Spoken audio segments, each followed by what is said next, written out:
এই মুহূৰ্তত লৈ আহিছোঁ আজিৰ এটি গুৰুত্বপূৰ্ণ খবৰ। প্ৰধানমন্ত্ৰী নৰেন্দ্ৰ মোদীৰ মাতৃ হীৰাবেন মোদীৰ আন্তঃষ্ট্ৰক্ৰিয়া সম্পন্ন। পৰিয়ালৰ আন সদস্যসকলৰ সৈতে মাতৃৰ নশ্বৰ দেহ কান্ধত লৈ গাড়ী লৈ যায় প্ৰধানমন্ত্ৰী নৰেন্দ্ৰ মোদীয়ে। মাতৃৰ শেষ যাত্ৰাত উপস্থিত থাকে মোদীৰ ভাতৃ পংকজেও।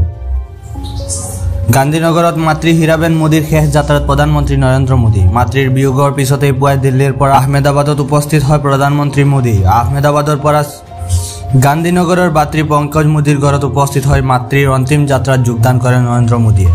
পৰিয়ালৰ আন সদস্যসকলৰ সৈতে মাতৃৰ নশ্বৰ দেহ কান্ধত লৈ গাড়ী লৈ যায় প্ৰধানমন্ত্ৰী মোদীয়ে। মাতৃৰ শেষ যাত্ৰাত উপস্থিত থাকে মোদীৰ ভাতৃ পংকজেও।